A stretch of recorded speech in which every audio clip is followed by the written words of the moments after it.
चलिए दोस्तों, आज हम बात करेंगे सुज़लोन एनर्जी के बारे में। सुज़लोन एनर्जी में आज आपको एक फ्लैट क्लोजिंग देखने को मिली है। स्टॉक के प्राइस में आज आपको लगभग 0.71% के आसपास की क्लोजिंग देखने को मिली है। तो एक बहुत बड़ी ब्रेकिंग न्यूज़ सुज़लोन एनर्जी के बारे में जानने को मिली है। अभी अभी लेटेस्ट न्यूज़, कल ही लेटेस्ट न्यूज़, एक बहुत बड़ी न्यूज़ सुज़लोन एनर्जी के बारे में निकल कर आ रही है। तो दोस्तों, अगर वीडियो देखने से पहले चैनल को सब्सक्राइब करना ना भूलें। अगर आप इस चैनल पर नए हैं तो वीडियो को लाइक करना ना भूलें और बेल आइकन को प्रेस करना बिल्कुल भी ना भूलें। और अगर अब तक आपने हमारे टेलीग्राम चैनल को ज्वाइन नहीं किया तो डिस्क्रिप्शन में दिए गए लिंक पर जाइए, उसे क्लिक कीजिए। आप हमारे टेलीग्राम चैनल से ज़रूर जुड़िए, जहां पर आपको स्टॉक मार्केट से रिलेटेड हर एक अपडेट देखने को मिलेगा और आपको हर कंपनी के हर क्वार्टर के रिजल्ट देखने को मिलेंगे। तो दोस्तों, बिना किसी देरी कीजिए, बिना किसी देरी करिए हमारे टेलीग्राम चैनल से ज़रूर जुड़िए। तो दोस्तों, बात करते हैं सुज़लोन एनर्जी के बारे में, जिसका प्राइस फिलहाल चल रहा है 6.95 रुपीज़ के आसपास। सुज़लोन एनर्जी की बहुत बड़ी न्यूज़ ये आ रही है कि कंपनी ने फिलहाल में जॉइंट वेंचर किया है, वो भी IITML के साथ। कंपनी ने जॉइंट वेंचर किया है ग्रीन एनर्जी में। कंपनी एक नया प्लांट लगाने वाली है। जॉइंट वेंचर किया है IITML के साथ।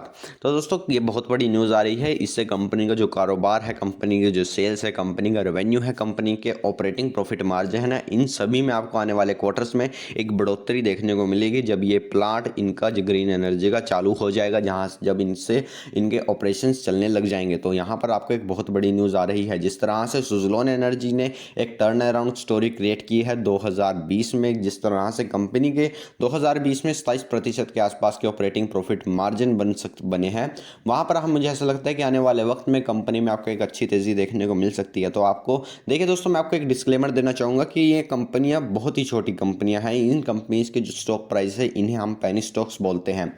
तो आप इस स्टॉक में उतना ही इन्वेस्ट कीजिएगा। भले ही देखिए सुज़लोन अब फिलहाल थोड़ा बहुत अच्छा करने लग चुकी है, कंपनी के जो इनके लॉस थे वो अब प्रॉफिट में बदल चुके हैं। पर मैं आपको एक बात बोलना चाहूँगा कि आप इन कंपनीज में उतना ही इन्वेस्ट कीजिए कि जितना पैसा अगर आपका डूब भी जाए, कि देखिए अगर मान लीजिए डूब गया तो उसका आपको दुख ना हो। अगर मान लीजिए स्टॉक चल भी जाए तो देखिए, अगर आपने बजाज फाइनेंस में आज से 10 साल पहले वो भी स्टॉक कितने का था, 10, 13, 14 या 15 रुपए का, अगर आपने उस स्टॉक में एक या मान लीजिए 1300 रुपए का वो स्टॉक खरीदा होता तो वो स्टॉक आज आपका मान लीजिए 1-1.5 लाख रुपए का हो जाता। तो आपने 1300 रुपये में क्या खो दिया और आपने इतना गेन भी आपने मतलब मान लीजिए इतना गेन भी आपने ले लिया। तो इन चीज़ों को ध्यान रखते हुए आपको इन स्टॉक्स में इन्वेस्ट करना चाहिए कि जितना पैसा अगर आपका डूब भी जाए उतना ही इन्वेस्ट कीजिए।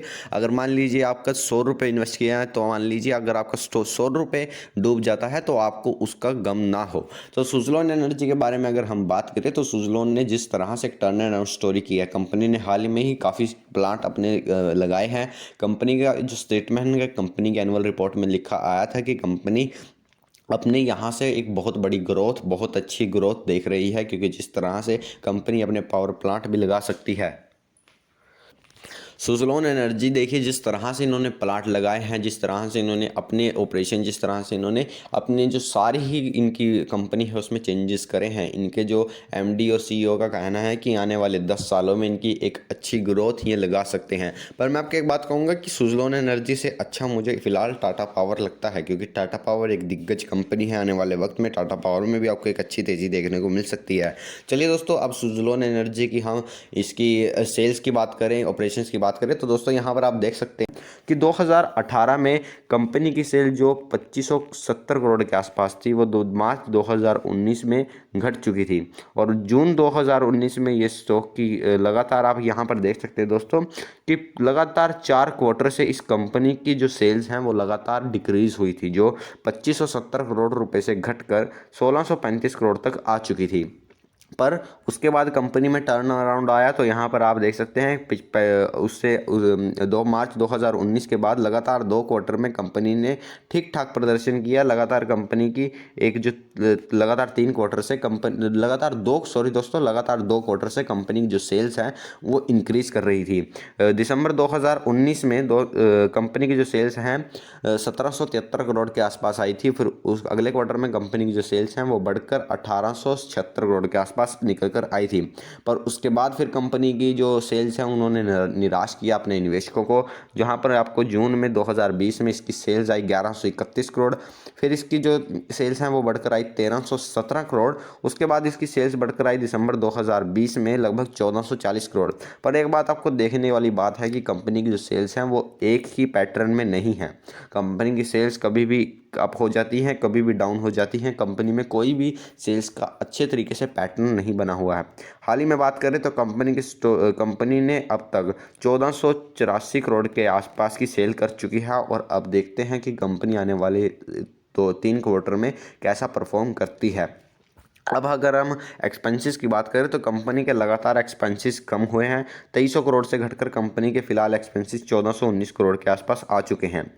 अगर हम बात करें ऑपरेटिंग प्रॉफिट मार्जिन की, जो कंपनी का ऑपरेटिंग प्रॉफिट मार्जिन यहाँ पर जो मुझे पॉजिटिव लगता है कि कंपनी का जो ऑपरेटिंग प्रॉफिट मार्जिन जो 231 करोड़ के आसपास था, वो बीच में बिल्कुल माइनस में आ चुका था, पर उसके बाद ये पॉजिटिव टेरिटरी में आया, उसके बाद फिर ये नेगेटिव में आया, फिलहाल अब ये पॉजिटिव टेरिटरी में घूमता हुआ नजर आ रहा है। ऑपरेटिंग प्रॉफिट मार्जिन की बात करें तो कंपनी के जो ऑपरेटिंग प्रॉफिट मार्जिन दिसंबर 2018 में प्लस में थे 9% के आसपास, क्योंकि 2018 में दिसंबर में आपको नोटबंदी भी देखने को मिली, वहां पर काफ़ी कंपनी में आपको अच्छी गिरावट देखने को मिली थी। उसमें सुज़लोन के जो ऑपरेशन है उस पर बहुत बड़ा इफेक्ट देखने को मिला था। अब कंपनी के प्रॉफिट ऑपरेटिंग मार्जिन लगातार आपको माइनस में देखने को मिले थे, -10%, -22%, -25%, और फिर आपको -37% के आसपास कंपनी के ऑपरेटिंग प्रॉफिट मार्जिन देखने को मिले थे। कंपनी के उसके बाद कंपनी के ऑपरेटिंग प्रॉफिट मार्जिन फिलहाल अब पॉजिटिव टेरिटरी में आ चुके हैं। कंपनी के प्रॉफिट ऑपरेटिंग मार्जिन मार्च 2021 में बहुत ही अच्छे तरीके से 27% के आसपास आ चुके थे। फिलहाल कंपनी के ऑपरेटिंग प्रॉफिट मार्जिन 4% के आसपास है। देखने वाली बात है कि आने वाले वक्त में सुज़लोन एनर्जी कैसा परफॉर्म करती है।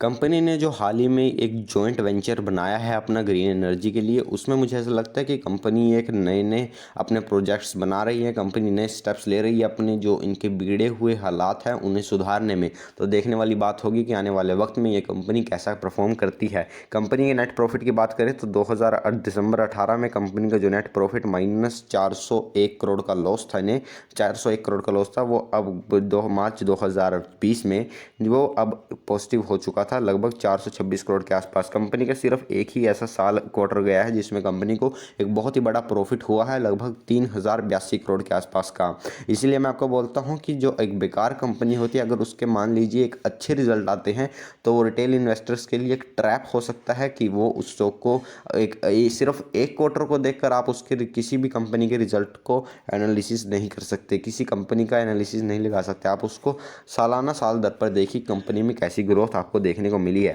कंपनी के ईपीएस की बात करें तो कंपनी का ईपीएस जो -1% था वो अब पॉजिटिव टेरिटरी में आ चुका है, जो अब फिर माइनस में जा चुका है। तो ओवरऑल बात कहें तो सुज़लोन कंपनी के हालात बिगड़ते हुए नजर आ रहे हैं। ऐसा लगता है कि कंपनी आने वाले वक्त में शायद अच्छा कर सकती है। अगर आप एक लॉन्ग टर्म इन्वेस्टर हैं तो इस स्टॉक में उतना ही पैसा लगाएं कि जितना आपको लगे कि अगर आपका पैसा डूब भी जाए तो आपको कोई फर्क ना पड़े। कंपनी के प्रमोटर की बात करें तो कंपनी के प्रमोटर जो 38.91% के थे, वो अच्छी वाली बात यह है कि कंपनी के जो प्रमोटर हैं वो कोई इतने अच्छे खास डिक्रीजमेंट आपको नहीं देखने को मिला है। 38.91 से घटकर अब कंपनी के 30.18112 के आसपास कंपनी के फिलहाल प्रमोटर हैं, जो कि कोई इतना नेगेटिव पॉइंट मुझे नज़र नहीं आता है। कंपनी के अगर हम पब्लिक होल्डिंग की बात करें तो यहाँ पर मुझे एक बहुत दुखद बात है कि कंपनी की जो पब्लिक होल्डिंग है वो लगातार इंक्रीज़ की है, क्योंकि जो एक रिटेल इन्वेस्टर है वो हमेशा सस्ते स्टॉक को बाय करता है, चीप स्टॉक को बाय करता है, जिनकी क्वालिटी भी चीप है और जिनका प्राइस भी चीप है। एफ की बात करें तो जहां पर एफ 9% के आसपास इस कंपनी में होल्ड करते थे, उनकी अब जो ये कह सकते हैं कि कंपनी की जो एफ की जो अब होल्डिंग है वो लगभग 0.87 के आसपास अब पहुंच चुकी है। कंपनी के डी की बात करें तो डी में जो 4.20 के आसपास कंपनी की जो होल्डिंग थी वो अब घट कर 1.75% के आसपास आ चुकी है। तो ओवरऑल कह सकते हैं कि कंपनी के मुझे हालात इतने कुछ अच्छे खासे नहीं लगे हैं। कंपनी शायद अब प्रोजेक्ट एग्जैक्ट जो न्यू स्टेप्स ले रही है, न्यू वेंचर्स कर रही है, न्यू जॉइंट्स कर रही है ग्रीन एनर्जी की तरफ, शायद उसमें कंपनी में एक टर्न अराउंड स्टोरी हो। पर आप स्टॉक में उतना ही स्टॉक इन्वेस्ट कीजिए जितना पैसा अगर आपको डूब भी जाए। अगर आपको 100 रुपये आप स्टॉक में लगा सकते हैं तभी ये लगाएं, वरना स्टॉक में 1 रुपये भी ना लगाएं। तो धन्यवाद दोस्तों, अगर आपको वीडियो पसंद आई हो तो वीडियो को लाइक करना ना भूलें।